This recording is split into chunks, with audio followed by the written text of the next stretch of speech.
The words from Jesus that we're going to look at today are hush, be still. Now, I want to make sure that we understand that Jesus is talking to a storm, a literal storm on a lake. But there's all kinds of storms. There's all kinds of calamities that are going on in the physical world and in our world. And when I mean our world, I mean our relationships, in our hearts, in our minds, in our bodies. And I specifically want us to look at the storms that are going on inside of us that we don't even know are happening. And I love what this one group does, the Holistic Foundation, and how they care for these children in Baltimore, these elementary kids. And none of these kids get detention. Instead, the entire school is taught meditation. They're taught to calm, to be still, and to look at the storms inside of them.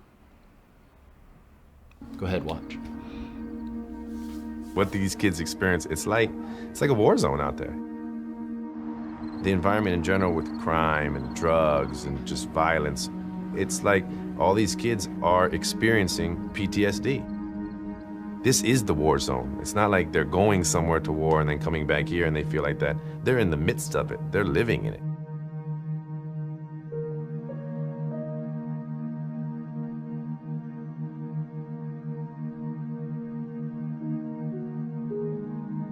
One thing we always say is that they call inner cities hoods and not neighborhoods because all the neighbors have moved out.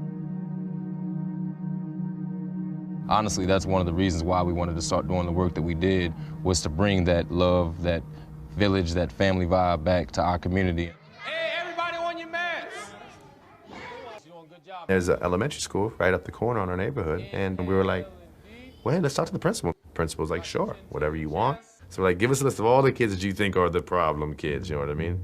So we took all those under our wing. Inhale and backward bend. After about the first 3 months, I started noticing a difference in the behavior. I said, well, it must really be something to this. Kids get empowered by learning yoga and mindfulness. They see that they're in control of themselves, that no one else has to give them medication or yell at them and scream at them. When they feel and they're aware of anger rising or sadness rising, they can kind of address it, and you give them tools to deal with it, and they feel happy about that because they're in control. All right, y'all, we get a lot of requests for this. Y'all like doing the tree, right? A couple years ago, I did a series on breathing, breath. And breath is so important to us, and we lose sight of it. There is our first breath that we're taking when we're born, and then there's our last breath. We breathe 20,000 times a day. And I love what someone said about that. They said, how often do you pay attention to even 10 of those breaths? Or 5? When we're babies, we know how to breathe. We breathe correctly. Nobody needs to tell us. We breathe from our stomach. When we inhale, it goes out. And when we exhale, it's also from our stomach and it pushes out. But the storms within us and the storms outside of us mess up our breath. And we end up having these shallow, discordant, unrhythmic, stressed out breaths. Because we're afraid, and we learn these habits, and then we not only forget how to breathe correctly, but our stress begins to destroy us. If you've ever been on a silent retreat, a spiritual silent retreat, it sounds scary, I know. It's scary every time I do it. But when you go into that silence, it's not quiet. And what I mean by that is that when you go into these times of solitude and silence, or even if you go into a group retreat and there is silence, you're going to discover and hear the storms that are raging inside of you. And Jesus is in control of all storms. He has all power and all authority, both in heaven, on earth, and in us. So I want us to look together at a situation where Jesus says these words that we're going to focus on. Hush, be still. It's in Mark 4:35, and I want to give you the context. And so he had just preached. He had just poured himself out to so many others, and so evening was coming, and he said, let's go over to the other side, which meant get in the boat, and let's go to the other side. So all of the 12, it looks like, got into the boat, and as they're going across, a storm comes up. The Sea of Galilee is about 2/3 the size of Lake Tahoe. But this lake is different because it's in a basin. It's like in a bowl. And the way it's set up is that the wind enters through the southwest of the Sea of Galilee. And when it comes in strong. Most of the time, the heavy winds will come in during the day. But when they come in at night, it's even more dangerous. And I want you to remember that on this boat, we talked about this the week prior, Peter, James, and John, this is probably one of their boats. And they are expert fishermen. They know when they're in danger. They know when the ocean, the sea, is dangerous. So this fierce wind, most likely from the southwest, starts coming in, and it breaks over the boat, and it says here in verse 37 that it was filling up with water. And Jesus was in the stern, asleep on a cushion. Cool thing is that this is the only time we know of in the Bible where it says Jesus slept, and it's the only time when a cushion is mentioned. And it was normal for them to have a cushion in the back that they would bring out for anyone that may need it. And so they yell, because when you do that in the middle of a storm, you're not going to whisper to Jesus and say, they try to wake him up, which is crazy. What kind of trust, what kind of exhaustion maybe was it that kept Jesus asleep as this storm is raging, the kind of storm that is intense enough that it frightens the professional fishermen. And they say, "Teacher, don't you care that we are perishing?" Notice they don't wake him up to say, "Can you stop the storm?" I think they understand that to some degree. Not fully, as we'll see later. But don't you care? It's that sense of abandonment. You know what I mean? Have you felt that way at any point? Where you feel like God has just abandoned you? And it's like, don't you care? So what I want to do now, though, is I want Rembrandt, the famous painter who ended up settling in Amsterdam, and I want him to preach this. And we're going to look at his painting of this event. So take a look at Christ in the Storm. And this painting was painted in 1633 after Rembrandt moved to Amsterdam. And so he's painting, he's telling the story for the contemporaries. And what I mean by that, if you look at this boat, this is not exactly the boat during Jesus' time. One, because Rembrandt wouldn't know exactly what it looked like.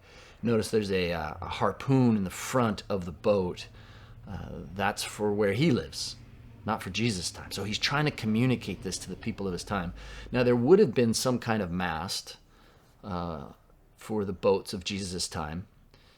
In fact, they have a boat called the Boat of Galilee, and it's on display at the Sea of Galilee.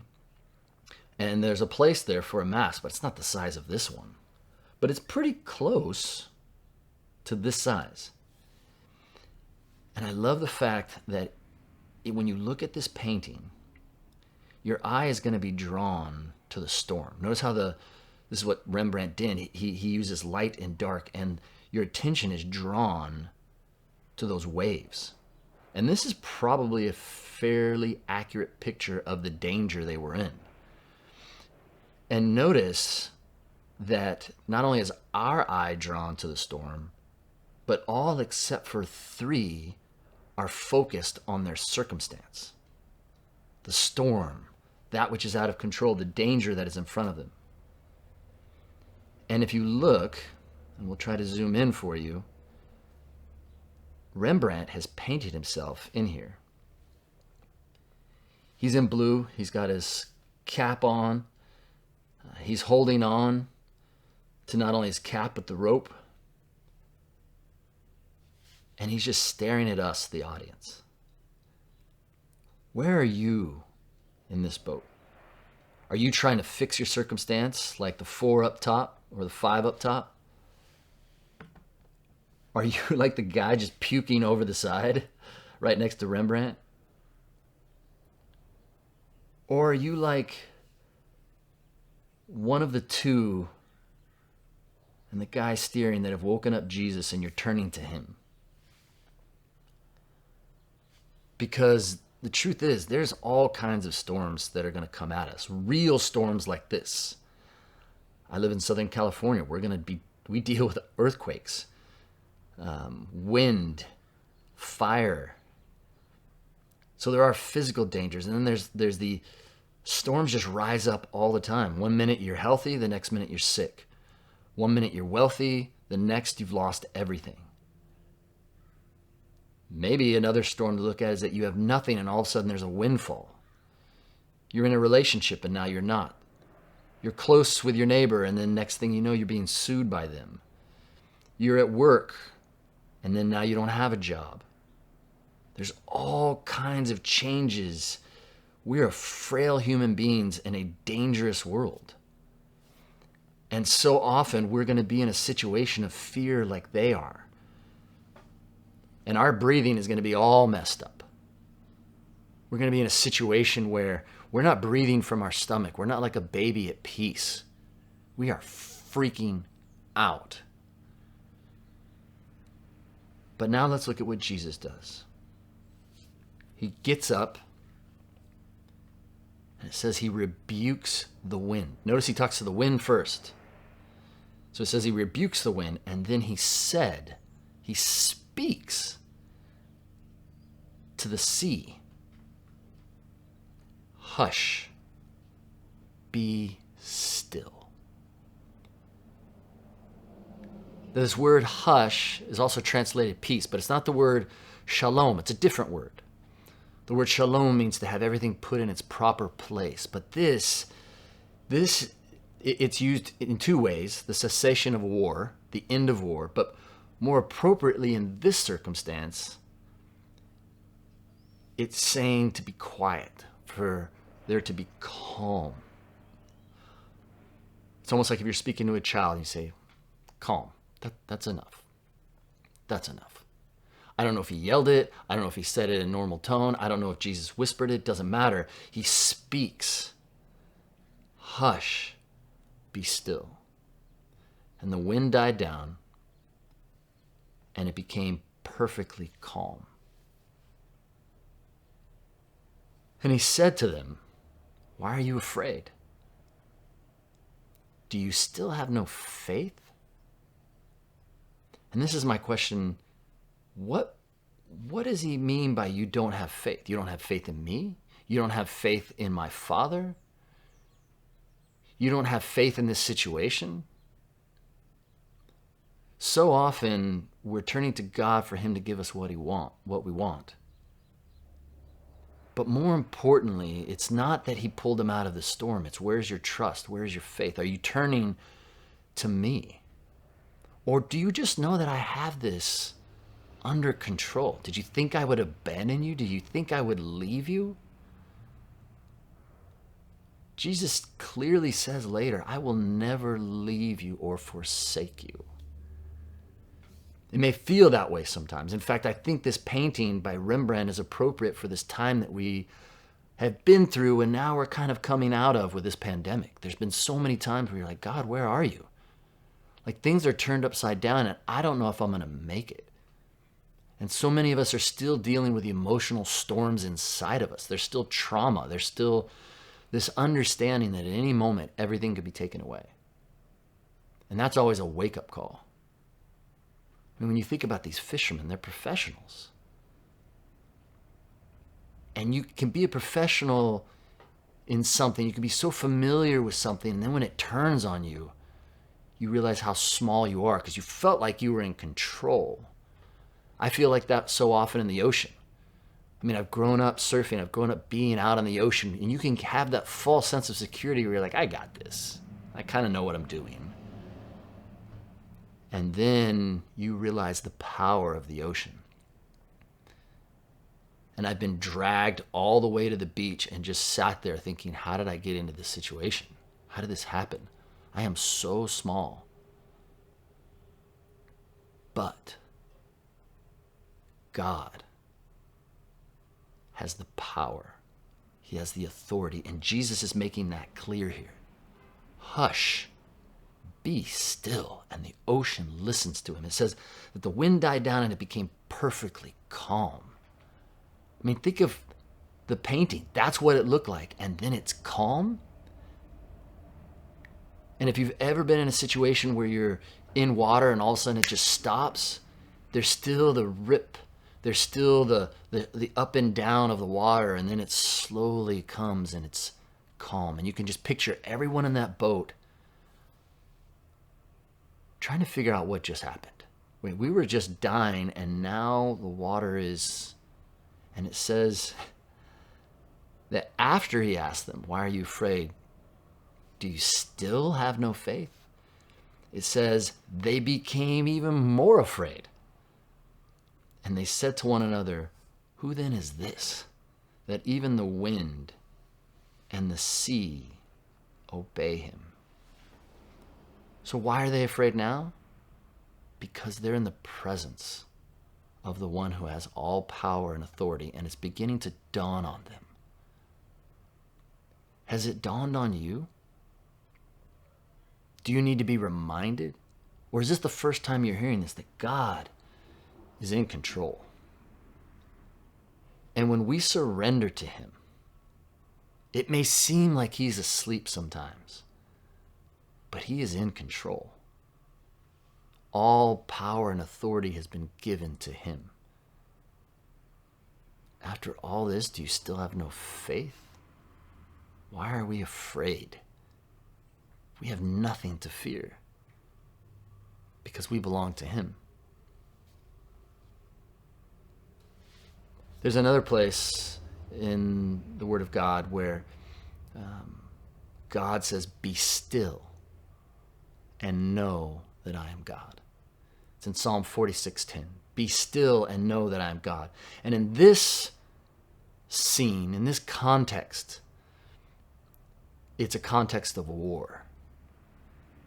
And the nations are enemies to the people of God. And when God says, be still and know that I am God, that word be still means to put down your weapons. And we can't tell when we look at this, is God speaking to the enemy armies or is he speaking to his own people? I can imagine God coming in all of his power, looking at all of the enemies saying, be still. I'm God. And I could see me behind him going, yeah, he is. I mean, just to know he's there. I have a friend that's an amazing MMA fighter. And when I go out and I'm with him, there's this understanding, I'm good. I got him. Oh, how much more so when we have God on our side. But I can also see God looking at his people and saying, be still. And know that I am God. Because we need to be reminded. We might still want to get in the fight and fix everything. Be still and know that he is God. And one of the tools that I want to share with you, and I'm going to take you through it, is what the Holistic Foundation did for those kids.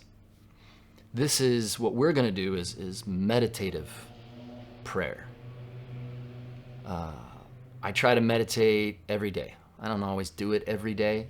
Sometimes I do it twice a day. But I do my best because I've become more and more aware, attentive to what's happening inside of me. And there will be storms that are outside of me. And I need to be aware of what's happening inside of me so that I can be in the right place to deal with what's happening. And in this particular, and it's going to be very short, we could go longer, but for this medium, we'll keep it short. And there's going to be a mantra. And we're going to use Jesus' words as our mantra. Hush. Be still. And as you're going through that, we're going to focus on our breath. And I'll coach you on how to use the mantra in the breathing. Your mind will wander. That's just the way it goes. No matter how short I keep it, our minds will wander. So we'll start, if you could, make sure that you can do this laying down, but for the sake of this, it might be best just sit down, have your feet firmly planted on the ground. And if you're able and willing, then close your eyes, because this is, like we said, we're trying to be attentive to what's happening inside of us. This is called mindfulness, meditative prayer. So you try to have a straight back, shoulders back. And then I want you to take a very deep breath. Put your hands on your stomach, because we're going to breathe from there. And you want to make your stomach fill like a balloon. And then you're going to leave your hands out when you breathe in, and you're going to pull your stomach in towards your spine. Deep breath.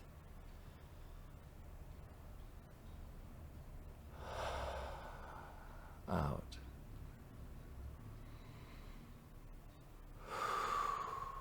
You're going to do several of these breaths. Deep in.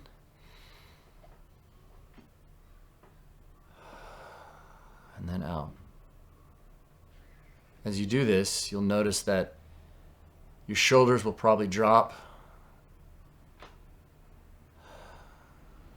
You'll be more aware of all of the tension in different places in your body.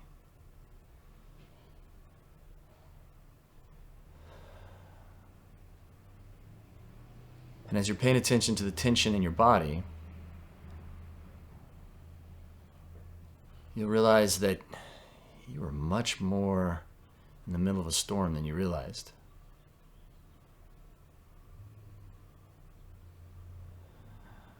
If you can, try to loosen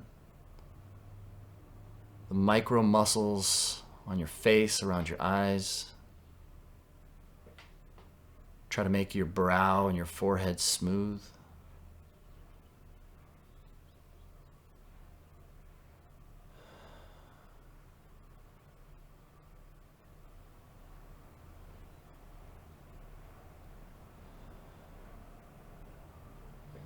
Like I said, your mind will wander, and when it does, that's okay. It's natural for us. Just focus back on your breathing.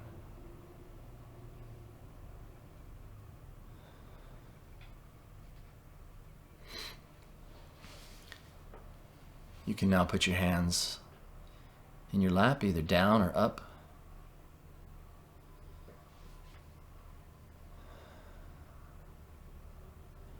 And I want you to hear the words of Jesus. Hush. Be still. And when you breathe in, I want you to think, hush.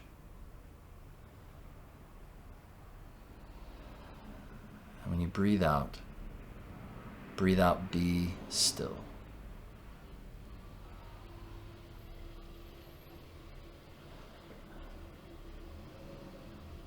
Hush. Breathe out. Be still. You're breathing in through your nose and out through your mouth. And now your anchor, that which you're holding on to, is the mantra, hush, be still.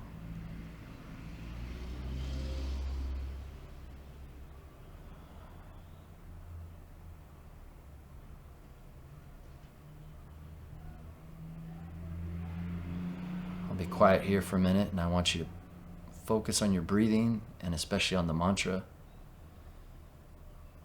And if you have to have a picture in your mind, imagine yourself on the boat. Relaxing in the middle of the storm.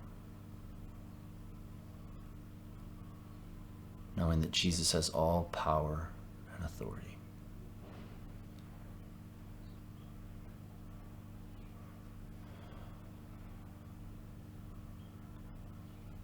Hush.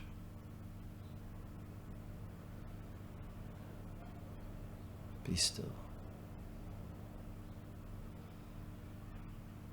Hush. Be still. I'll be quiet for a little bit while we do this in silence.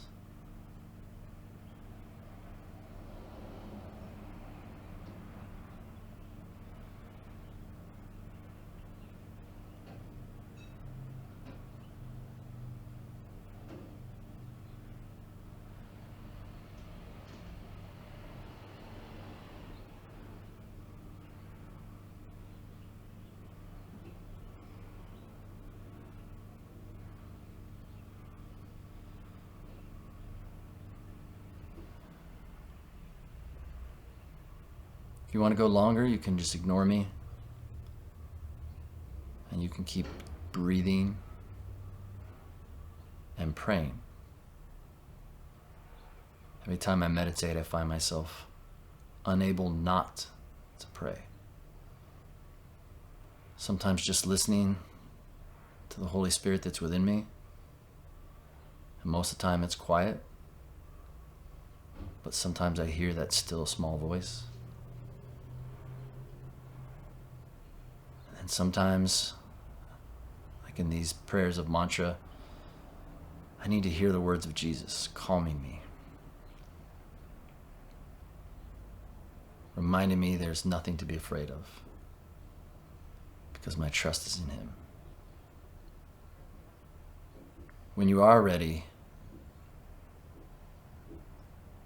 just let your breathing go normal. Try not to even pay attention to it. And then when you're ready, you slowly open your eyes. God bless.